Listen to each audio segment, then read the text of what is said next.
ചേട്ടൻ നിങ്ങളിപ്പോൾ ചെയ്യണതൊക്കെ കണ്ടിട്ട് വളരെയധികം സന്തോഷത്തിലാണോ എന്നൊക്കെ ഇരിക്കണത്. Do you really think that's a nice question to ask someone? ഞാൻ ഷോ ഡിമാൻഡ് ചെയ്യുന്ന ക്വസ്റ്റ്യൻസ് ആണ് ചോദിക്കുന്നത്. നൈസ് ആണോ അല്ലെങ്കിൽ നൈസ് അല്ലയോ എന്നുള്ളത് രേണുസുതിയാണ് അപ്പൊ പറയുന്നത്. ശാരിക സ്റ്റോപ്പ്. പക്ഷെ she's okay with that. She was okay with that. താങ്കളുടെ പേഷ്യന്റ് ആണോ പറഞ്ഞത്? അതിപ്പോ പേഷ്യന്റിന്റെ കോൺഫിഡൻഷ്യാലിറ്റി ബ്രേക്ക് ചെയ്യാൻ പാടില്ല എന്ന റൂൾ ഉണ്ട്. രേണുസുതി എന്റെ പേഷ്യന്റ് വായി തോന്നുന്ന വിവരക്കേടെല്ലാം വിളിച്ചു പറഞ്ഞതിന് ശേഷം எனக்கு வந்து ஸ்வாட் டம்பர்டு நான் அப்படியே இருந்து ஸ்வாட் டம்பர்டு ஆயினால நான் ഇങ്കിടി എല്ലാം പേസറ എന്ന് പറഞ്ഞും കൊണ്ടാണ് വായി തോന്നുന്നതൊക്കെ വിളിച്ചു പറഞ്ഞത്. എന്റെ പൊന്നു ശാരികയെ കുറച്ചെങ്കിലുമൊക്കെ ബോധത്തോടെ പെരുമാറാം. എല്ലാവർക്കും നമസ്കാരം. വീഡിയോ ആദ്യമായി കാണുന്ന ചാനൽ സബ്സ്ക്രൈബ് ചെയ്യാനും വീഡിയോ ലൈക്ക് ചെയ്യാനും മറക്കണ്ട. നമ്മുടെ ശാരിക എല്ലാവർക്കും അറിയാലോ, ലേറ്റസ്റ്റ് ആയിട്ട് രേണുസുതി ഇന്റർവ്യൂ ചെയ്ത് ശാരിക ഏറിപ്പോവുകയും രേണുസുതി വെളുക്കുകയും ചെയ്തിട്ടുണ്ടായിരുന്നു. ഉള്ള നെഗറ്റീവ് എല്ലാം അത്യാവശ്യം ഒന്ന് കുറഞ്ഞു കിട്ടിയിട്ടുണ്ടായിരുന്നു. അതിന്റെ റീസൺ തന്നെ രേണുസുതിയുടെ അടുത്ത് ശാരിക ചോദിച്ച ചോദ്യങ്ങളാണ്. പക്ഷേ അത് പ്ലാൻഡ് സാധനമായിരുന്നു. പിന്നെ അവരൊക്കെ തന്നെ അങ്ങോട്ടും ഇങ്ങോട്ടും പറയുന്നുണ്ട്. എന്തൊക്കെ ആയാലും 1 മില്യന് മേളിൽ അത് റീച്ചും പോയിട്ടുണ്ടായിരുന്നു. അതിന്റെ പിന്നാലെ രേണുസുതി അത്യാവശ്യം പോസിറ്റീവ് ആവുകയും ശാരിക അത്യാവശ്യം നല്ല രീതിയിൽ ഏറിക്കയറി. എന്തായാലും ഏറി കയറിയാണ്ട് ബിഗ് ബോസിലൊക്കെ ഓഡീഷനൊക്കെ കഴിഞ്ഞിരിക്കുകയല്ലേ. ഇനിയിപ്പോൾ അങ്ങോട്ടൊക്കെ വിളിക്കൂല. പിന്നെന്ത് ഇനി അവിടെ പോയിട്ട് ഒരുപാട് ഏറി കയറാളല്ലേ. നമ്മളൊക്കെ പുറത്തുണ്ടല്ലോ, നമ്മളൊക്കെ വെറുതെ വിട്ടുവോ ശാരികയെ? അപ്പൊ അത് അങ്ങനെ ആ വഴിക്ക് ആ സമയത്ത് നടക്കട്ടെ. പക്ഷെ ഇപ്പോ നിലവിൽ ഒരു ഇന്റർവ്യൂയും കൂടി, ഹോട്ട് സീറ്റ് ഇന്റർവ്യൂയും കൂടി പൊട്ടി മുളച്ചിട്ടുണ്ട്. വേറെ ആരുമായിട്ടല്ല, രേണുസുതിയുടെ ആ ഒരു വിഷയവുമായി ബന്ധപ്പെട്ട് സംസാരിച്ച് ഒരു ക്ലിനിക്കൽ സൈക്കോളജിസ്റ്റ് ഗായത്രി മേനോനുമായിട്ട് ആ ഇന്റർവ്യൂവിൽ വന്നിരുന്നിട്ട് അവര് അന്നത്തെ വിഷയവുമായി ബന്ധപ്പെട്ട് കുറെ ചോദ്യങ്ങൾ ചോദിക്കുന്നു. ഗായത്രി മേനോൻ എന്ന് പറയുന്ന ഡോക്ടർ. അതിന് ശാരിക പൊട്ടിത്തെറിക്കുന്ന പൊട്ടിത്തെറികളും രേണുസുതിയെ പറ്റി പറയുന്ന പറച്ചിലൊക്കെ കേൾക്കുമ്പോൾ നമുക്ക് തന്നെ ഒന്ന് എണീറ്റ് നിന്നൊരു കൈയടിച്ച് ഒരു റൊമാൻറ്റിക് ഫീൽ സല്യൂട്ട് അടിക്കാൻ തോന്നുന്നു. കേട്ടോ? ഞാൻ ചോദിക്കണത്, ശാരിക പറയുന്നത് ഓഡിയൻസ് ചോദിക്കുന്ന ചോദ്യങ്ങളാണ് ചോദിച്ചത്. അങ്ങനെയാണെങ്കിൽ ഓഡിയൻസിന് ഇത്രയും ദേഷ്യം വരേണ്ട കാര്യം എന്താണ്? ഓഡിയൻസ് ചോദിക്കണം, ഞാനെന്ത് പറയാനാ? ഇല്ല, ശാരിക പറഞ്ഞില്ലേ ഇത് ഹോട്ട് സീറ്റ് ആണ്, ഓഡിയൻസ് ഒരുപാട് ആൾക്കാർ ഈ പ്രോഗ്രാം കാണുന്നുണ്ട്. ഞാനൊന്ന് പറയട്ടെ, ഈ ഷോ ഞങ്ങളുടെ ഫസ്റ്റ് എപ്പിസോഡ് റിലീസ് ചെയ്യുമ്പോൾ അത് കണ്ട ആൾക്കാർ ഏതാണ്ട് 15 ലക്ഷത്തിനടുത്ത് ആൾക്കാർ കണ്ടിട്ടുണ്ട്. അതിൽ എന്നെ തെറിവിളിച്ചെന്ന് പറയപ്പെടുന്ന ആൾക്കാർ ഏതാണ്ട് 9K ആൾക്കാരുള്ളൂ. അതിന് 9,000 പേരേ ഉള്ളൂ. ബാക്കി ഏതാണ്ട് 12 ലക്ഷം ആൾക്കാർ എന്നെ ഇഷ്ടപ്പെടുന്ന ആൾക്കാരാണ്. ഇല്ലെങ്കിൽ 12-13 ലക്ഷം തെറിയതിനകത്ത് വരണ്ടേ? അപ്പൊ അവർക്ക് എന്തെങ്കിലും പ്രശ്നങ്ങൾ ഉണ്ടായിരിക്കും. അല്ലെങ്കിൽ അവർ ഈ ഷോയുടെ ഒരു സെനാരിയോ മനസ്സിലാക്കുന്നില്ല, അതിലൊരു ക്യാരക്ടർ മനസ്സിലാക്കുന്നില്ല എന്നാണ് ഞാൻ മനസ്സിലാക്കിയിട്ടുള്ളത്. എല്ലാവർക്കും കൂട്ടത്തോടടിക്കും. ഏതാണ്ട് 13 ലക്ഷത്തോളം വീഡിയോ കണ്ട ആൾക്കാരുണ്ട്. ആ വീഡിയോ ഏത് ഹോട്ട് സീറ്റ് ഇന്റർവ്യൂ രേണുസുതിയുമായിട്ടുള്ള അതിൽ 9,000 പേര് മാത്രമേ നെഗറ്റീവ് കമന്റ് ഇട്ടിട്ടുള്ളൂ. അതായത് ശാരികയ്ക്കെതിരെ കമന്റ് ഇട്ടിട്ടുള്ളൂ. ആകെ കൂടെ ആ വീഡിയോയിൽ വന്നത് 9,000 കമന്റ് ആണ്. ആ 9,000 കമന്റ് അത്രയും ശാരികയ്ക്ക് എതിരാണ്. എന്നാൽ രേണുസുതിക്ക് എതിരെ അവിടെ കമന്റ് ഒന്നുമില്ല. ബാക്കി പക്ഷെ ആ വീഡിയോക്ക് വ്യൂസ് എന്ന് പറഞ്ഞു കഴിഞ്ഞാൽ 12.5 ലക്ഷം ബാക്കി നിൽക്കുകയാണ്. 13 ലക്ഷത്തിൽ ഏതാണ്ട് ഒരു 12.5 ലക്ഷം കാൽക്കുലേറ്റ് ചെയ്ത് ഇട്ടോ. ഈ 12.5 ലക്ഷം ആൾക്കാരും ശാരികയെ സപ്പോർട്ട് ചെയ്യുന്നു എന്ന് സ്വയമേ വിചാരിച്ച് ആശ്വസിക്കപ്പെട്ടുകൊണ്ടിരിക്കുകയാണ് ശാരിക. എന്റെ പൊന്നു ശാരിക, ബാക്കി 12 ലക്ഷം ആൾക്കാർ വിചാരിച്ച വേറെ ഒന്നുമല്ല. അതിൽ ഒരാൾ ഞാനുണ്ട്. അതിൽ കമന്റ് ഇട്ടിട്ടില്ല ഞാൻ, പക്ഷെ കണ്ട ഒരാളിൽ ഞാനും ഉണ്ട് കേട്ടാ. അങ്ങനെ ഉള്ള നമ്മളെ പോലുള്ള ആൾക്കാരെ വിചാരിച്ചെന്ന് വെച്ച് കഴിഞ്ഞാൽ മനുഷ്യന്റെ അടുത്തല്ലേ നമുക്ക് പറയാൻ പറ്റത്തുള്ളൂ. ഇങ്ങനെ വിവരമില്ലാത്തതിന്റെ അടുത്തൊക്കെ നമ്മൾ എന്ത് പറയാൻ എന്നുള്ളൊരു തോന്നലോടെയാണ് ഇരുന്ന് കണ്ടത്. സത്യമുള്ള കാര്യം പറയല്ലോ. പ്രത്യേകിച്ച് ശാരിക വന്നിരുന്നിട്ട് മുന്നേ രേണുസുതി അപ്പുറത്തിരുന്ന് വിമർശിക്കുകയും ഇപ്പുറത്തൊന്ന് സപ്പോർട്ട് ചെയ്യും, അപ്പുറത്ത് വീണ്ടും വിമർശിക്കുകയൊക്കെ ചെയ്യുന്ന കാണുമ്പോൾ ജനങ്ങൾക്ക് തന്നെ തോന്നും ഉളുപ്പില്ലേ എന്നുള്ളൊരു ചോദ്യം അങ്ങ് ചോദിക്കും. ഈ 12.5 ലക്ഷം ആൾക്കാർ നിങ്ങളെ സപ്പോർട്ട് ചെയ്തതല്ല, പട്ടിയുടെ വാൽ 12 കാലം കൊള്ളിട്ടിട്ടും കാര്യമില്ല എന്ന് പറഞ്ഞുകൊണ്ട് പറഞ്ഞ് അങ്ങ് കണ്ടുപോയ ആൾക്കാരാണ് ഈ 12.5 ലക്ഷം ആൾക്കാർ. അതൊന്നും അങ്ങനെ വിചാരിക്കരുത് കേട്ടോ. ഈ 9,000 പോയിട്ട് ബാക്കി എല്ലാവരും എന്നെ സപ്പോർട്ടായിരുന്നാണ്. അതിന്റെ അകത്ത് സപ്പോർട്ട് കമന്റ് ഞാൻ ഒന്നും കണ്ടില്ല. 2 ഫേക്ക് അക്കൗണ്ട് തുടങ്ങി ഇടാത്തെന്ത് ബാക്കി. ഞാൻ കൂടുതലും അതിലൊരു റിയാക്ഷൻ വീഡിയോ ചെയ്യാനുള്ള കാരണം പോലും ഈ പറയപ്പെടുന്ന ഈ എന്നെ തെറിവിളിക്കുന്ന ആൾക്കാരുണ്ടല്ലോ, അവർ ഒരിക്കൽ പോലും ഈ ഇന്റർവ്യൂവിന് മുൻപ് രേണുസുതിയെ ഒരിക്കലും പോഴ്ത്തിയിട്ടില്ല. അവരുടെ കഴിവുകളെ കുറിച്ച് വാദോരാതെ സംസാരിച്ചിട്ടില്ല. അവർ ചോദിച്ച അതേ ചോദ്യങ്ങൾ ക്രോഡീകരിച്ച് ഞാൻ ഹോട്ട് സീറ്റിന്റെ രീതിയിൽ രേണുവിനോട് ചോദിച്ചു. പക്ഷേ എന്നിട്ട് ആൾക്കാർ ഇപ്പൊ മറുകണ്ഠം ചാടി പലകണ്ഠം ചാടി നടക്കുന്നു. അതെനിക്ക് മനസ്സിലാവുന്നില്ല. അവരെയാണ് നിങ്ങൾ ന്യായീകരിക്കാൻ ശ്രമിക്കുന്നത്. രേണുസുതിയെ നന്മ പറഞ്ഞ ആൾക്കാരല്ല എന്നെ ഈ ചീത്ത പറഞ്ഞു മെഴുകുന്നത്. എന്റെ പൊന്ന് ശാരികയുടെ ഒരു കാര്യം പറയട്ടെ. രേണുസുതിയെ ഒരുപാട് വിമർശിച്ച വ്യക്തികളിൽ ഒരാളാണ് ഞാൻ. ഏറ്റവും നന്നായിട്ടും നല്ലതായിട്ടും ഒക്കെ ഞാൻ വിമർശിച്ചിട്ടുണ്ട്. ആ വ്യക്തി തന്നെയാണ് ഞാൻ.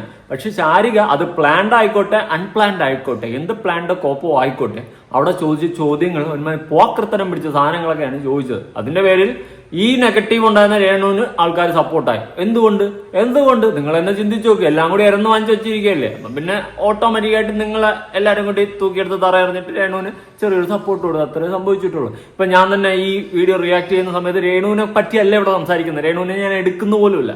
പക്ഷെ നിങ്ങളെ പറ്റിയിട്ടാണ് ഇവിടെ സംസാരിക്കുന്നത്. അപ്പൊ ആലോചിച്ച് നോക്ക് ഏതാണ് ആ ഒരു ട്രാക്ക് എന്ന്. ഇപ്പൊ ഏതാണ്ടൊക്കെ പിടികിട്ടുമല്ലോ. എന്തുകൊണ്ടാ? വളരെ സ്പെസിഫിക് ആയിട്ട് ഒരു കാര്യം ചോദിക്കാനുണ്ട്.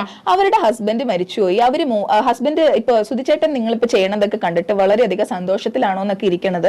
Do you really think that's a nice question to ask someone? ഞാൻ ഷോ ഡിമാൻഡ് ചെയ്യുന്ന ക്വസ്റ്റ്യൻസ് ആണ് ചോദിക്കുന്നത്. നൈസ് ആണോ അല്ലെങ്കിൽ നൈസ് അല്ലയോ എന്നുള്ളത് രേണുസുതിയാണ് അപ്പൊ പറയണത്. ശാരിക സ്റ്റോപ്പ്. ഇത് ഞാൻ പറയുകയാണ്. ശാരിക സ്റ്റോപ്പ്. ഇതെന്ത് കോണത്തിലെ മറുപടിയാണെന്നാണ് ഞാൻ ആലോചിക്കുന്നത്. ഒരുമേ മറ്റേടത്തെ ചോദ്യങ്ങൾ ചോദിച്ചിട്ട് അവസാനം ഷോർട്ട് ഡിമാൻഡ് ചെയ്തെന്നും ഒരു സൈഡിൽ കൂടി പറയും. കുറച്ച് കഴിഞ്ഞിട്ട് പറയും ഇതെല്ലാം പ്രേക്ഷകർ ചോദിക്കാൻ വേണ്ടിയിരുന്ന ചോദ്യങ്ങളാണ് ഞാൻ ചോദിച്ചത്. ഏതെങ്കിലും ഒന്നിൽ ഉറച്ചു നിൽക്കും. ഒന്നീ ഷോയുടെ നെഞ്ചത്ത് പോയി, അല്ലെങ്കിൽ പ്രേക്ഷകരുടെ നെഞ്ചത്ത്. ഇത് ഏതെങ്കിലും ഒക്കെ വെച്ചിട്ട് മിണ്ടാതിരി. ഒരുമാതിരി ഞാനൊന്നും പറയണില്ലടേ. രേണുസുതി എന്തിനാണ് ശാരിക എന്ത് ഹോട്ട് സീറ്റും ആയിക്കോട്ടെ, നിങ്ങൾ അഹങ്കാരിയാണ്, നിങ്ങൾക്ക് എന്തൊരു ധാഷ്ടിയാണ്. പിന്നെ ശാരികയ്ക്ക് ഇടയ്ക്കിടയ്ക്ക് ഇറങ്ങിപ്പോക്കുണ്ടല്ലേ പ്രോഗ്രാമിൽ നിന്ന്. ശാരിക തന്നെ നമ്മളോട് ചോദിക്കുന്നുണ്ട് നിങ്ങൾ പേടിച്ചിട്ടുണ്ടെന്ന്. ശാരിക തന്നെ ഇറങ്ങിപ്പോകുന്നു. ശാരിക എന്തിനാ ശാരികയുടെ പ്രോഗ്രാമിൽ നിന്ന് ഇടയ്ക്കിടയ്ക്ക് ഇറങ്ങിപ്പോകുന്നു? അത് മനസ്സിലായില്ലേ ചേച്ചിക്ക്? ചേച്ചിക്ക് വേറെ മനസ്സിലാക്കേണ്ട കാര്യമൊന്നുമില്ല. ഉത്തരം മുട്ടുമ്പോൾ കൊഞ്ഞനം കുത്തി കാണിക്കുമെന്ന് പറയില്ലേ, അതുപോലെയാണ്. വേറെ ഒന്നും പറയാനില്ലാതെ കഴിയുമ്പോൾ പെട്ടെന്ന് അറിയുമ്പം പതുക്കെ ഇറങ്ങി അങ്ങ് പോകും. പിന്നെ എന്തെങ്കിലുമൊക്കെ രണ്ട് കുലിക്കൊക്കെ കുലുക്കിയിട്ട് ഇറങ്ങി പോകും. അത് ഷോ ഓഫ്, അത്രേ ഉള്ളൂ, വേറെ ഒന്നുമില്ല. ശാരിക എന്തിനാ ശാരികയുടെ പ്രോഗ്രാമിൽ നിന്ന് ഇടയ്ക്കിടയ്ക്ക് ഇറങ്ങി പോകുന്നത്? ചില ഹോട്ട് സീറ്റിലും ചില ഗസ്റ്റുകളോട് നമ്മൾ സംസാരിക്കുമ്പോൾ അവർ ചിലപ്പോൾ നമ്മളെ പ്രൊവോക്ക് ചെയ്തെന്നിരിക്കാം. അപ്പൊ ചിലപ്പോൾ എനിക്ക് ദേഷ്യം വരും. ഞാൻ ചിലപ്പോൾ ഇറങ്ങിപ്പോ. ഞാൻ ഷോർട്ട് ടെമ്പേർഡ് ആയിട്ടുള്ള ഒരാളാണ്, അതുകൊണ്ട് ചിലപ്പോൾ ഞാൻ ഇറങ്ങിപ്പോ. എന്തെങ്കിലും അപരാധങ്ങൾ കാണിച്ചു വെച്ചിട്ട് ഷോർട്ട് ടെമ്പേർഡ്. എന്തായാലും ബിഗ് ബോസ് ഒക്കെ വരെയല്ലേ, കുറച്ച് ഷോർട്ട് ടെമ്പേർഡ് ആവണം. പിന്നെ എന്തെങ്കിലുമൊക്കെ പുറത്ത് കോൺട്രവേഴ്സികൾ ഉണ്ടാക്കിയാലല്ലേ അതിന്റെ അകത്തോട്ട് വിളിച്ച് കേട്ടത്തുള്ളൂ. മനസ്സിലായി? നമുക്കൊന്നും അറിഞ്ഞൂടാ എന്ന് വിചാരിക്കരുത് ശാരിക. ഓഡീഷനൊക്കെ എങ്ങനെ ഉണ്ടായിരുന്നു? അവരെടുക്കുവോ? എടുത്ത് അതിന്റെ അകത്തൊന്ന് കേറ്. ബാക്കി നമുക്ക് അവിടെ വെച്ച് കാണാം. സുലാൻ, ആ ഷോർട്ട് ടെമ്പേർഡ്നെസിനെ കുറിച്ചിട്ടാണ് നമ്മൾ സംസാരിക്കുന്നത്. ശാരികയുടെ പ്രോഗ്രാം അത് ഞാൻ നിങ്ങളുടെ ക്ലിനിക്കിൽ വന്നാൽ പോരെ, ഇവിടെ വന്നിരുന്ന് സംസാരിക്കേണ്ട ആവശ്യം. എന്തായാലും ഗായത്രിയുടെ ക്ലിനിക്കിലോട്ട് വന്നിട്ട് ഒരു കാര്യമില്ല കേട്ടോ. ഇതൊക്കെയാണ് പേഷ്യന്റ് എങ്കിൽ ഗായത്രിയുടെ ഒക്കെ അവസ്ഥ ഞാനൊന്നും പറയുന്നില്ല. ഗായത്രിയൊക്കെ വല്ല അവിടെ ഇരിക്കുന്ന എടുത്ത് അടിച്ചു വന്നിട്ട് പോകും. വേണം ആ ടീം ആ ലെവലിലൊക്കെയാണ് നിൽക്കുന്നത്. ഇതുപോലത്തെ പേഷ്യന്റ് ഒന്നും വേണ്ട. അല്ലാണ്ട് മാന്യമായിട്ടുള്ള സമകാലിക ബോധമുള്ള പേഷ്യൻസ് ഒക്കെ വരുമ്പോ ട്രീറ്റ് ചെയ്താൽ മതി. ഇതൊന്നും വേണ്ട ഗായത്രിയെ, വേണ്ട വേണ്ട വേണ്ട. ഈ ഷോർട്ട് ടെമ്പേർഡ്നെസ് ഒരു പ്രശ്നമായിട്ട് തോന്നിയിട്ടില്ല. അത് നമുക്ക് തോന്നില്ല, മറ്റുള്ളവർക്ക് തോന്നുന്നു. ആരെയും മറ്റുള്ളവരാരാണ്? നിങ്ങൾ രേണുസുതിയോട് ചോദിച്ചില്ല. രേണുസുതി ഇറങ്ങി പോയില്ലല്ലോ ഷോയിൽ നിന്ന്. എന്റെ ഷോർട്ട് ടെമ്പേർഡ്നെസ് ശാരികയാണ് ഇറങ്ങി പോകുന്നത്. ഞാൻ എന്ത് പ്രശ്നം ഉണ്ടാക്കണം? നിങ്ങൾക്ക് എന്താ തലവേദന? ശാരിക ഇടയ്ക്കിടയ്ക്ക് എന്തിനാ സ്വന്തം പ്രോഗ്രാമിൽ നിന്ന് ഇറങ്ങി പോകുന്നത്? അതിന് മറുപടി എനിക്ക് ചെവി കേട്ടൂടെ? ഞാൻ മറുപടി പറഞ്ഞില്ലേ?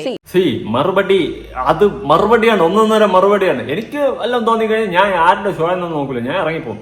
ഇത് ഒരുമാതിരി ഒരു ഷോ ഓഫ് ആണ് ശാരികയെ, പക്ക ഷോ ഓഫ്. ഇവിടെ കിടന്ന് ഇതും റീച്ചിന് വേണ്ടി ഉണ്ടാക്കുന്നതാണോ എന്ന് എനിക്ക് അറിയില്ല. എന്തായാലും കൊള്ളാം, നടക്കട്ടെ, ചെറുക്കട്ടെ. എത്രയും നേരം സംസാരിക്കണേന് ശാരിക ഒരു കാര്യം ചോദിച്ചു കഴിഞ്ഞാൽ ഒച്ചയെടുത്ത് പേടിപ്പിച്ച് ഗസ്റ്റിനെ പേടിപ്പിക്കുന്ന എനിക്ക് മനസ്സിലാവുന്നില്ല. ഞാൻ എന്താ വല്ല എന്റെ ദംഷ്ടകൾ വല്ല ഇറങ്ങി വരുന്നത്? ഞാൻ വല്ല യക്ഷിയാണോ പേടിപ്പിക്കാൻ? എന്താണ് യക്ഷിയാണോ ഇനി? ദൈവമേ, യക്ഷിനിയുടെ കഥയൊക്കെ ഞാൻ വായിച്ചിട്ടേ ഉള്ളൂ. ദൈവമേ, അതുപോലൊന്നും ആവല്ലേ. എനിക്ക് വലിയ സമാധാനത്തോടെ കിടന്ന് ഓരോന്നും കാണാം. Way you are asking those questions, അവിടെയാണ് പ്രശ്നം വരുന്നത്. ആ ക്വസ്റ്റ്യൻസ് തുടക്കം തൊട്ട് അവസാനം വരെ കാണുമ്പോൾ ആൾക്കാർക്ക് അൺകംഫർട്ടബിൾ ആവുന്നു. അവർക്ക് വേറെ ഒരു എന്താണെങ്കിലും അവർ വന്നു പോയി പുറത്തേക്ക് പോകാൻ അവർക്ക് പറ്റാത്ത രീതിയിലാണ് അവരിയ്ക്കുന്നത് എന്നുള്ള രീതിയിലാണ് ആൾക്കാർ പറയുന്നത്. അതിന് എന്താ ശാരികയുടെ അഭിപ്രായം? എന്താണ്? ഹലോ ഡോക്ടർ, എനിക്ക് മനസ്സിലാവുന്നില്ല. ഞാൻ എന്ത് തെറ്റാണ് ഡോക്ടറോട് ചെയ്ത്, ഈ നാട്ടുകാരോട് ചെയ്ത്? ഞാൻ എന്റെ ഷോ ഡിമാൻഡ് ചെയ്യുന്നു, പെർഫെക്റ്റ് ആകണം, ആ ഗസ്റ്റ് പ്രൊവോക്ഡ് ആകണം. ആ ഒരു ഉത്തരവാദിത്തം ഞാൻ വളരെ ഭംഗിയോട് എന്നെ ഏൽപ്പിച്ച ആൾക്കാരോട് ഭംഗിയോട് നിറവേറ്റി കൊടുത്തു. ആ ഒരു തെറ്റല്ലേ ഞാൻ ചെയ്തിട്ടുള്ളൂ? അതൊരു തെറ്റാണോ? എന്റെ ജോബ് പെർഫെക്റ്റ് ആക്കുക എന്നുള്ളൊരു തെറ്റാണോ? അതിനപ്പുറത്തിരിക്കുന്ന ഗസ്റ്റിനെ 100% സാറ്റിസ്ഫൈഡും കംഫർട്ടും ആക്കിക്കൊണ്ടാണ് ആ ഷോ നടന്നു പോയത്. അതിന് ഇങ്ങനെയൊക്കെ എന്നെ ഇങ്ങനെ കൊണ്ടിരുത്തി വധിക്കേണ്ട ആവശ്യമുണ്ടോ? ഹ്യൂമിലേറ്റ് ചെയ്യേണ്ട ആവശ്യമുണ്ടോ? This too hard. നിങ്ങളൊരു ഹ്യൂമൻ ബീങ് അല്ലേ? ഞാൻ അറ്റ്ലീസ്റ്റ് ഒരു ഹ്യൂമൻ ബീങ് ആണ്, ഒരു ലേഡിയാണ്, ഞാനൊരു ആങ്കർ ആണെന്നൊരു പരിഗണന പോലും തരാതെ നിങ്ങൾ വളരെ അട്ടഹസിച്ചുകൊണ്ട് എന്നോട് ക്വസ്റ്റ്യൻസ് ഒക്കെ ചോദിക്കും. എനിക്കിത് ഷോ അല്ലെന്ന് എനിക്കറിയാം. അതുകൊണ്ട് എനിക്ക് വലിയ ബുദ്ധിമുട്ടുണ്ട്. എനിക്ക് തുടർന്ന് പോകാൻ എനിക്ക് മുന്നോട്ട് പോകാൻ പറ്റുന്നില്ല. I am totally. ശാരിക കരയാൻ വേണ്ടി മാത്രം ഇപ്പൊ ഇവിടെ എന്താ സംസാരിച്ചത്?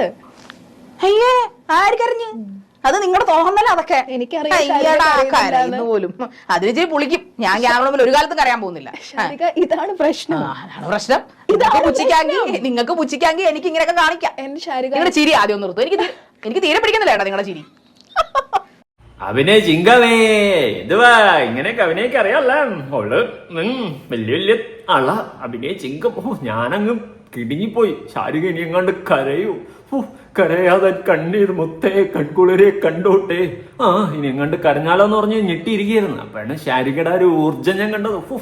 അങ്ങനെയൊക്കെ കേറി വാ, ബിഗ് ബോസിൽ വെച്ച് നമുക്കിനി കാണാൻ ഉറപ്പിച്ച് ശാരികയ്ക്ക് തന്നെ ഇപ്രാവശ്യത്തെ 1ാം number seat Bigg Boss season 7 7 8 ഏതിലായാലും ശാരിക തന്നെയാണ് ഇപ്രാവശ്യം.